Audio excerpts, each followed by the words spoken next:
So welcome everybody to another Behind the Theme. Today we talk about Takeda Shingen, arguably the warlord who emphasizes Sengoku Jidai, or the age of the country at war, best. Now, the Sengoku Jidai was a period of Japanese history where Japan was ruled more by local feudal lords than a central government, although in practice the emperor was still the de facto leader. Now, to address the issue, if anyone has a passing knowledge of Japanese/samurai history, they will say, what about Oda Nobunaga, Toyotomi Hideyoshi, Tokugawa Ieyasu? Don't these people represent the Sengoku Jidai more? And the answer is yes, but in different way. The thing is, the three unifiers represent more of the reunification narrative for Japan that leads to the Tokugawa shogunate, while Takeda Shingen represents more of the romantic vision of the local regional lord in a land under contest of arms. The reason being, he was in many ways the best and worst of that vision of the samurai lord. To give an example, he actually had two huge pots he would fill with oil to fry people in, such as when he got some POWs from the Tokugawa clan. Yet, on the other side of it, even though he had unlimited power in his lands, he had the most progressive laws of the period. In fact, he taxed all his people equally, even the samurai lords and families. But for the most part, in popular culture today, he is more famous as a warrior. Many saying had he lived longer, he could have taken over all of Japan. Now, this was due to his military reforms which he made to the Takeda army. These changes were so effective, it made the Takeda army the most feared in Japan at the time. Now, he did this by turning his army into what is called the Kiwagundan, or rather the mounted army. For up to the mid-16th century and his rise to power in the Takeda Clan, mounted samurai were primarily archers supported by infantry and foot archers. Now, due to the increase in size of the foot archers and the armies in general, he found that the cavalry was more effectively used as shock cavalry. Thus, he changed his mounted samurai to emphasize the lance more than the bow as a primary weapon, thus turning them into more of like the companion cavalry from Alexander the Great. Let me give you a brief history on the Takeda clan because it's actually quite interesting. The Takeda were descendants of the Emperor Seiwa and are a branch of the famous Minamoto clan. Now, Minamoto Yoshikiyo, son of Yoshimitsu, was the first to take the Takeda name. This relation was so important that the future Shingen and his forefathers would be referred to by their Minamoto heritage in official court documents, rather than the use of their clan name Takeda. In time, the branches of the Takeda clan came to run the areas of Kai, Aki, and Wakasa. Now, the Aki branch was defeated by the Mori in time to come, and the Wakasa clan became vassals of the Asakura. So that basically left the Kai branch of the Takeda clan, and this is the part of Japan that Takeda Shingen will be born into. Now, from here on out, when I refer to Kazuchiyo, Harunobu, and Shingen, I am referring to Takeda Shingen. It's just that through the period passing of time of a person's life in ancient Japanese history, a person's names changes over the period of time. So the future Shingen was born and named Kazuchiyo. The story goes that his father, Takeda Nobutora, a competent but not well-liked leader, had just won a battle against the Imagawa clan when he was told that his son had just been born. Now, hearing this, he decided then to name his son Katsuchiyo, or rather, in rough translation, something like 1,000 victories or always victorious. Now, Nobutora had secured the Takeda clan in Kai and had set up his headquarters in Fuchu, in modern-day Yamanashi Prefecture.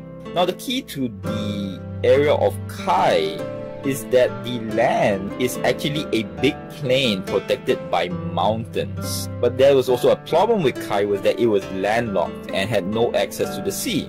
Now, in case you saw some movies, sometimes they refer to him when he was a boy as Taro. Now, that's not actually a given name, that's more like a nickname that many families of the time and even today give to their firstborn son. Now, in 1533, Katsuchiyo was arranged to marry Ogigayatsu Uesugi Tomoki, who held considerable lands in the Kanto area. Now, she married him and died trying to give birth to Katsuchiyo's first child. Now, the interesting thing is, had she lived, the famous Uesugi Takeda conflict, as you got for her surname, could have turned out a lot differently. Now, on his 15th birthday, Katsuchiyo celebrated his coming of age and was named Harunobu, or rather Glorious Spring. A rather less warrior-like name than the one his father had, which was Nobutora, which means Grand Tiger, but there's actually a reason to that. The name came about as many court nobles attended this ceremony due to his Minamoto heritage, and so closely tied to the Minamoto was the Takeda clan that the current shogun, Ashikaga Yoshiharu, gave permission for Katsuchiyo to incorporate the word Haru into his name, the Haru being part of the shogun's personal name too. The newly named Harunobu was also given the honorific title of Shinano no Kami, which basically translates to God of Shinano. Now, it's at this point that the Imagawa and Hojo were pressing on the southern borders of Takeda lands, but luck was on the side of Nobutora, as Imagawa Ujijika died and a power struggle among his sons ensued. Now, Nobutora backed Yorimoto, who became the daimyo of the Imagawa, and to solidify this friendship, Nobutora married a daughter of Yoritomo's, while Yoritomo himself arranged for Katsuchiyo to marry a court noble, Sanjo Kimiyori, the daughter of someone who had actually attended his coming-of-age ceremony. Now, it can't be confirmed, but it seems that Harunobu's first campaign was with his father against Hiraga Genshin of Shinano. The Takeda had attacked, but all the defenders did was retreat to a castle and were unwilling to give battle. Now, due to the onset of winter, Nobutora packed up his army and lifted the siege. Now, according to tradition, Harunobu, who commanded the rear guard, decided to turn his forces back and launched a surprise attack that took Genshin's army so unprepared that victory was the Takeda's.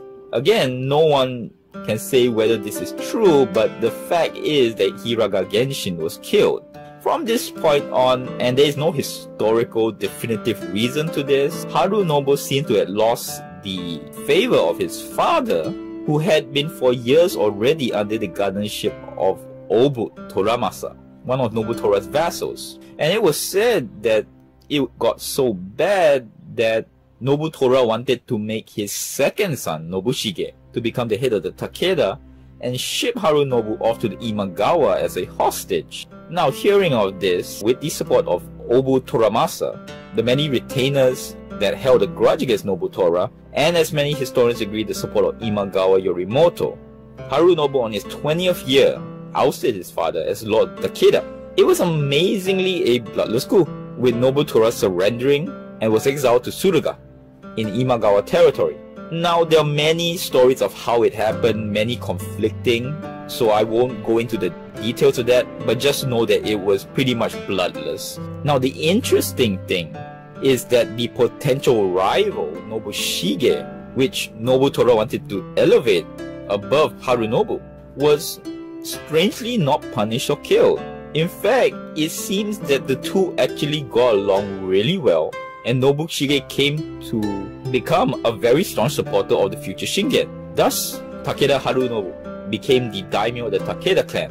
Now, on the succession, in my view, Imagawa Yorimoto supported Harunobu probably because he would rather take a try with the untested young lord of the Takeda over the established, aggressive, and competent Nobutora, which ironically would lead to the end of the Imagawa clan. So that is Takeda Shingen's beginnings, up to the point where he became the lord of the Takeda. Let me know what you think, subscribe, comment. Thank you very much, till next word.